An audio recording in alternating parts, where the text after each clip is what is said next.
Friends, support for Authentic South comes from listeners like you. Consider making a donation. Anything is appreciated. Just go to AuthenticSouth.com. Well, go ahead. So just kind of talk through a little bit about what you're doing here, Roscoe. We call these faux crab cakes. Spaghetti squash, just roasted. Flake it, a little salt and pepper. Then we mix them up with like black beans, spinach, like a jerk seasoning. Let them sit, pan sear them. They have the same pull and texture as a crab cake. We came up with that about 2 months ago. I don't think originally it intended to be a crab cake. No. Or faux crab cake. We tasted it and we're like, that is so similar to a crab cake. Yeah. Texturally and mouthfeel, everything. We play all the time. I don't want to make it sound like we're not serious. We can be serious, but We talk about food 24/7. They make fun of us all the time because they think we're such dorks. They're like, dude, you can microwave a potato chip, bro. It's amazing. Chefs Roscoe Hall and Will Drake are the gregarious personalities commanding the kitchen at Magnolia Creek. It's an eating disorder treatment center.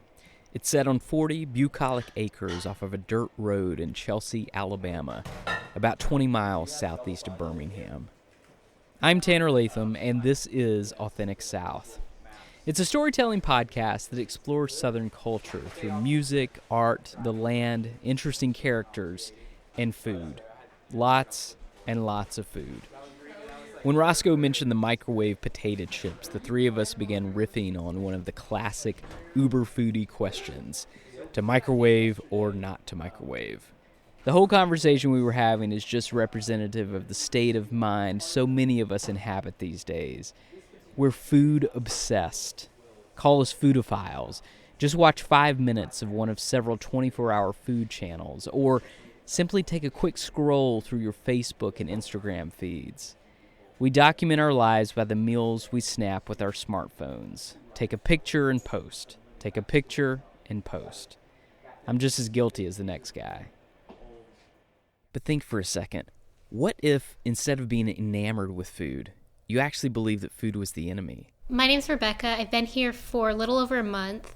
I've really enjoyed the food here, surprisingly. I mean, obviously I came in really anxious about the food, and when I first sat down at the meal, it was very stressful because you're just not used to all of the different varieties of food, and it was kind of hard to get used to the sauces and all of the ingredients that they were using that we weren't used to.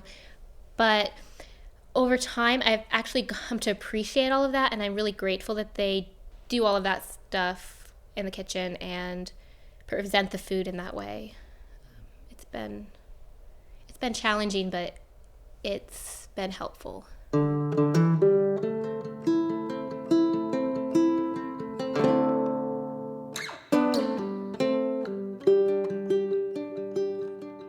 The clients here are female, at least 18 years old, and they come in from all over the country. Amanda Elkin is the clinical director. The women are able to see that they're able to see that the kitchen is not a bad place. The kitchen is very open here, so they're able to observe what's going in the food and that it's clean and it's healthy. At the same time, it's really good. It's very delicious food. And so I think that's a big piece too, because what we're teaching them is to have a new relationship with food. It's not that there's some foods that are bad, there's some foods that are good. It's like a relationship with any person or anything else. You can't cut food out, right?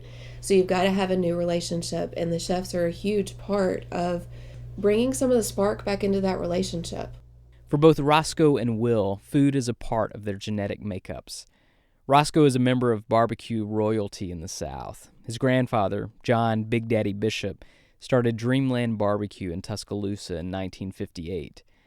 Roscoe even has a tattoo of Big Daddy on his left forearm. Interestingly, Will also has a tattoo on his left forearm of something to honor his grandfather. It's an antique meat mincer. It's like a meat grinder. It's the tool his grandparents used to make homemade sausage on their farm in Waynesboro, Georgia. The chefs have both cooked in kitchens all over the world.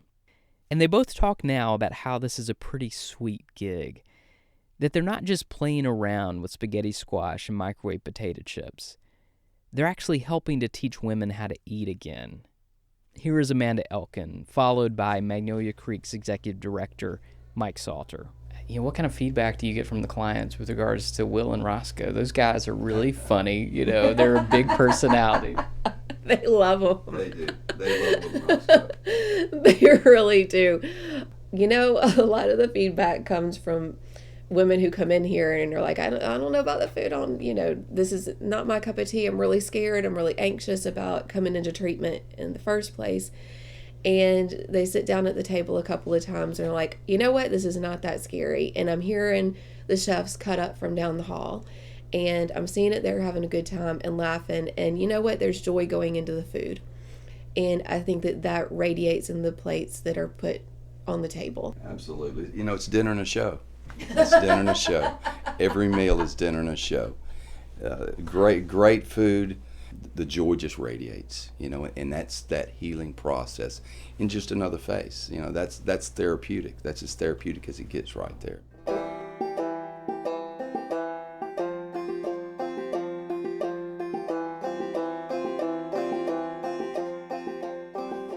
We get comment cards when the girls graduate or leave, and me and him sometimes cry. Last week we had a card, a girl that graduated, and she just was saying how appreciative she was of us, and I was like, dude, I gotta give you this, man. I'm starting to tear up here. Can you read it? Can you read it for me? Will and Roscoe, this is awesome. You two are amazing chefs and awesome people. Thank you for all the effort and care you put into your work. I was terrified of most food before coming to Magnolia Creek, but I've learned that it can be colorful, enjoyable, and delicious. The variety and freshness of the meals you serve have really helped me feel better about nourishing myself. And the joy you bring to what you do is so apparent. Thank you for making me laugh hysterically and for listening/working with all of us. Even my incessant requests for grape nuts and more pecans. Before coming here, I had heard from the past clients that you guys are great. And I wholeheartedly agree. I hope you know how much you've impacted my time here and the important role you guys have. Thanks for everything. It's badass. And shoot your little pictures of us.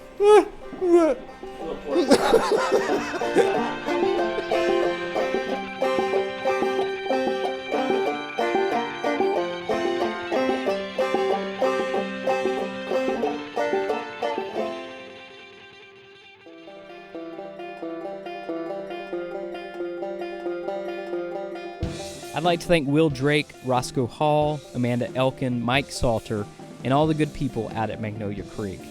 For more information on the treatment center, visit magnolia-creek.com. The theme music today was by Chris Hoke and Brett Eastep. You also heard a track called Poor Traverser by the Birmingham band War Jacket. Check them out at warjacket.com.